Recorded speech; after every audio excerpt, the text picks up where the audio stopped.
A landlord with 7 properties is complaining. Let's have a look. Hello everyone, Florian here, and welcome to another episode of HeiseSays. Grab your stein of coffee and let's have a look at this article from ABC News about a landlord with 7 properties. Now, this isn't an article about someone who worked at Macca's, stayed at home, and built a property empire, and they just happen to be selling a course that you can find in the link below. No, not that. This is and if you don't know, I'm making reference to news.com. They seem to love those articles. This is the different side of it. The whole, the burden of being a landlord. And you may say, oh, tough on him. And, well, yeah, people fall for this, right? Fall for getting in property. I don't know. The reason I think people want property is because of the capital growth, and it feels like it's a government-backed security or a bond here in Australia. It really does. But it'd be a pain in the ass to deal with people, to deal with all the bullshit and the maintenance and the costs and the regulation and the red tape, when just chuck it in an ETF, guys, or into a property ETF or something like that. I don't know. Man, I think I'm just too lazy. Anyway, let's have a look at this. Owner of 7 properties says landlords are getting a raw deal. Yeah, well, there are lots of landlord horror stories there as well. I mean, oh boy, that's a whole other thing. So, Andrew Duggan owns 7 homes, but wants people to know he's not a bad bloke. Okay, cool. What does owning homes? I guess this is the ABC, isn't it? If you own property, you're an evil landlord, evil capitalist. How dare you make money?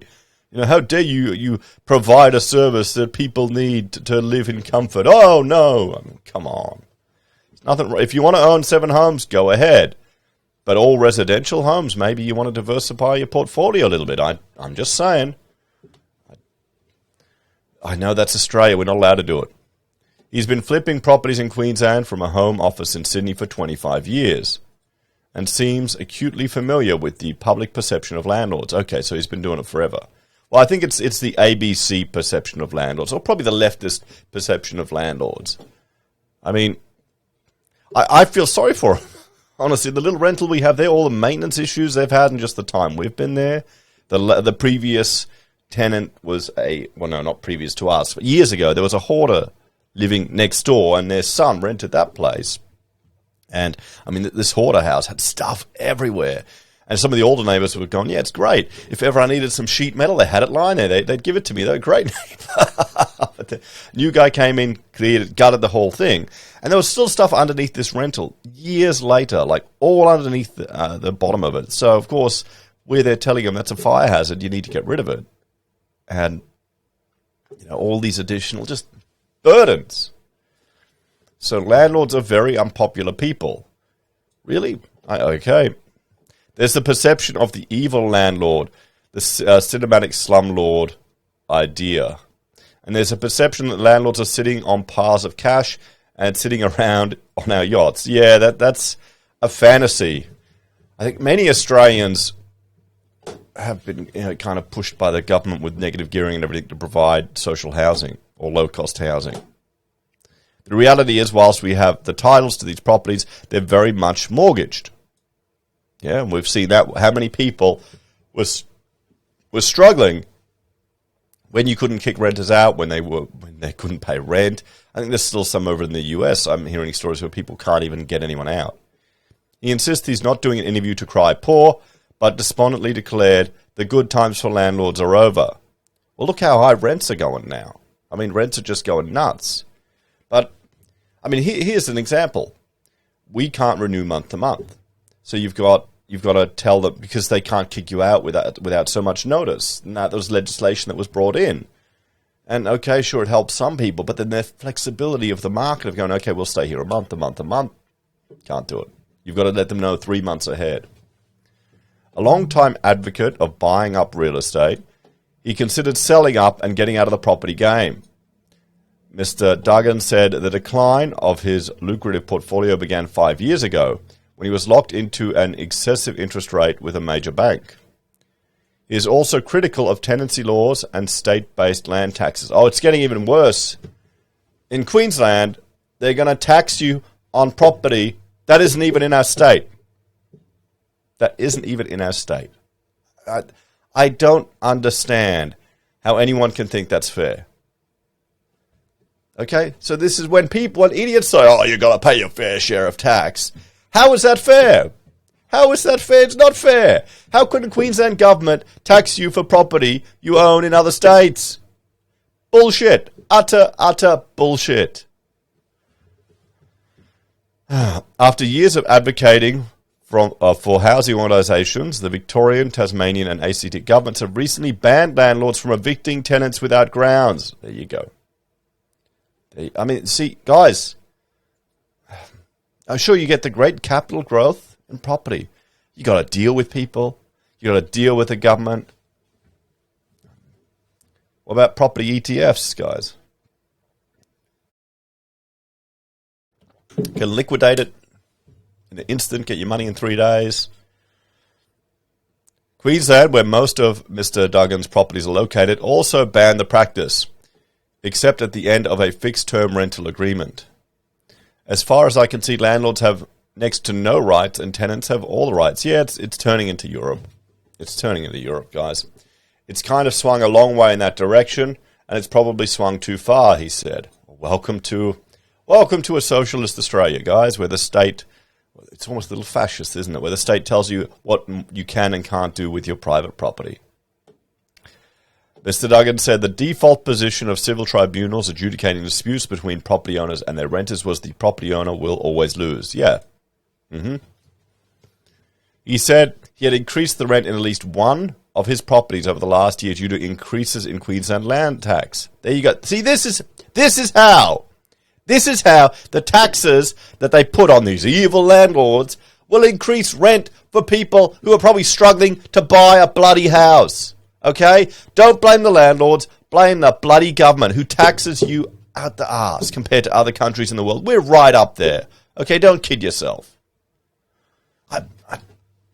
I don't understand people who like paying taxes to the government. I think most of them don't actually pay the taxes themselves. They've got someone else who's handling that for them. They don't have the responsibility because the government doesn't trust you to pay taxes.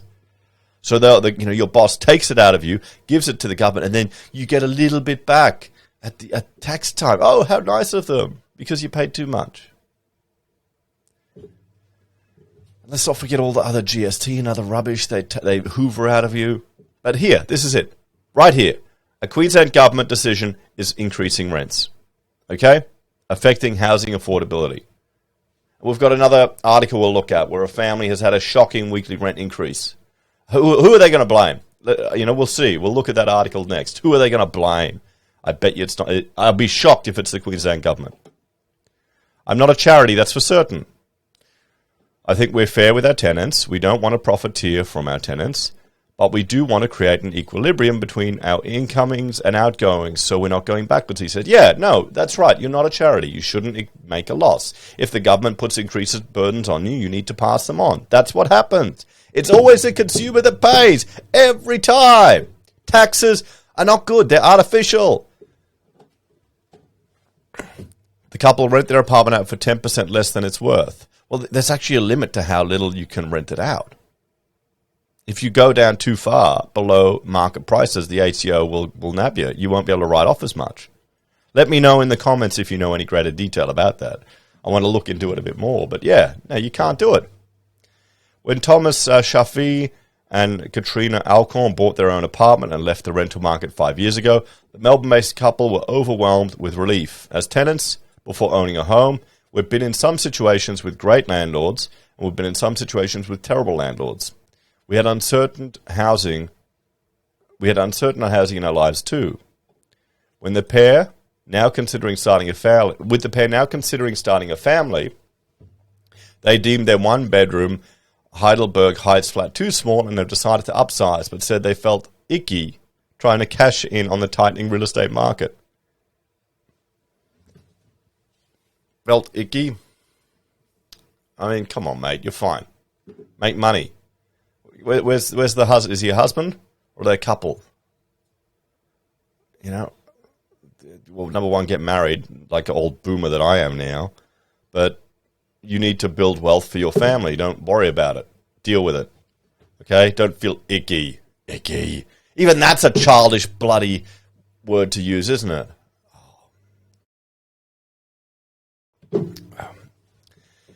Instead, they're offering the property up as an affordable rental and listed it for 10% below what they've been quoted by other agents.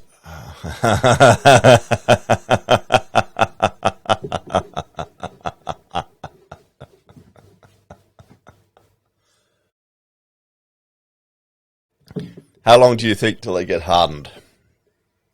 How long? Where are they? Melbourne couple? Yeah, Melbourne couple. So inner city, yeah. How long do you think till they stop voting Greens, guys? They get a few shitty tenants through. Isn't that what happens? You know, reality hits you. When there's so much pressure with the prices going up and supply going down, it's really easy for people to be forced into situations where they are taken advantage of. It's the market that's not being taken. Well, you are being taken advantage of if you're a property investor with properties outside of Queensland and properties in Queensland. That's how you're being taken advantage of. It's the government that's increasing the taxes. It's nice for them to be able to do something to avoid some of those ethical pitfalls, he said.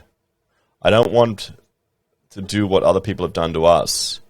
There's one reason we're feeling strongly about this. Said he and his partner intended to be ethical landlords and employ a hands-off approach to their incoming tenant. Well, yeah, you've got a real estate agent. You shouldn't have anything to do with them. You shouldn't care about them. You should have a real estate agent managing that relationship for you. You need to keep a professional distance. This is not some investment item that we're talking about. It's something that someone's going to live in. So it makes a big difference how property is going to be run. It's 10%, mate. I mean, come on. You're not a bloody messiah doing any charity work. You're cutting 10% off it. Oh, such self-righteous blood. Oh, come on, guys. Blow it out your ass. They're renting property through Homegrown Real Estate, an agency that offers affordable rentals and donates the profit it makes from management fees to launch a community housing organisation. Okay, cool. I mean, yep, awesome. Let's keep going. The problem's just going to get worse. Renters advocate and chief executive of the New South Wales Housing Trust, Michelle Adia, said state laws were still skewed in favour of landlords because property in Australia was seen as a means of wealth creation rather than shelter. Well, it's both. It's both. And you've got to respect the rights of the actual property owner, private property rights. We still have them in Australia. Not in Victoria if someone wants to camp on your bloody private land. No, you don't have that. There are lots of real good private landlords that provide affordable rental housing, but the problem that we have is that renters just haven't been valued. 1 in 3 property people rent a home today, and probably 9 of 10 rents at some stage. Yet we have decades of government policies which just really degrades the rights of tenants and their safety and security. We continue to have this myth and fallacy pushed by private interest groups who we have seen just continue to push the wealth creation and profit motive. Mr. Dar said the so-called motive has led to the current rental crisis. No, well, it's reduced supply. There is no end in sight without urgent action by all levels of government. The problem is going to get worse for the foreseeable future, and I'm afraid that means years and not months. Okay. So we can watch that on ABC iView. Let's have a talk about this, guys.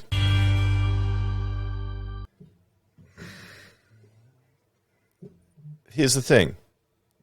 No discussion about supply.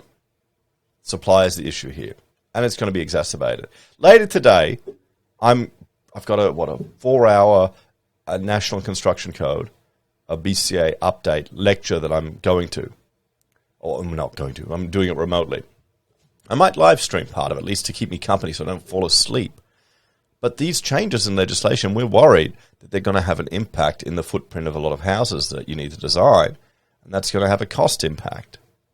We've seen in this very article how Queensland government, being greedy with taxes, have forced up the rent for their own citizens. Okay? That's the real issue here. I mean, you got a bunch of Melbourners that think they're saving the bloody world by giving a tiny discount on a shitty 1-bedroom apartment in Melbourne, okay? I mean, good on them for trying. give them a few bad, terrible tenants, they'll harden up real quick. What we need to look at here is that supply is the problem. You've got the Not My Backyard crowd limiting supply. You've got, Green City Council member here in Brisbane arguing against development out at Ipswich, which would be houses a third of the price of what his constituents have, because it happens to be near an Indigenous camp, where archaeologists have gone and identified no issues with development there. The Not in My Backyard crowd are a big problem too, guys. I spoke to investors who will intentionally vote for Greens to limit development to ensure their properties remain more expensive. Hey, I wouldn't say the LNP are any better either. They're just as bad, guys. If anything, they're throwing money to increase demand, to overheat the market even more. Ah, boy. We need to increase supply of housing. We really need to. We need to reduce the red tape on housing. I mean, right now here in Queensland, you need to have certain energy efficiency star rating on every houses. That adds cost to every build. That adds cost in reporting and paperwork. Is it worth it in the long run? Why do we even worry about it? If renewables are going to save the world, who cares? You tell me, guys. I think this is just going to continue to be more and more of the same. And I feel sorry for the landlords that are going to get screwed by Queensland tax changes. And then they're going to pass the rents on, and poor people are going to cop it who can't afford it. Awesome. Isn't it awesome?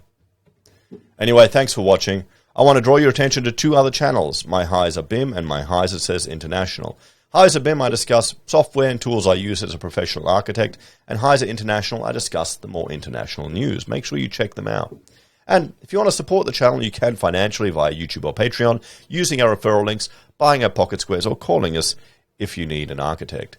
Take care, everyone. Have a great day, and watch out for those. I don't know anymore. I'm just over this. We need to allow people to write the interest off on their first primary residence, but that's just going to overheat the market as well if we don't increase supply to match it.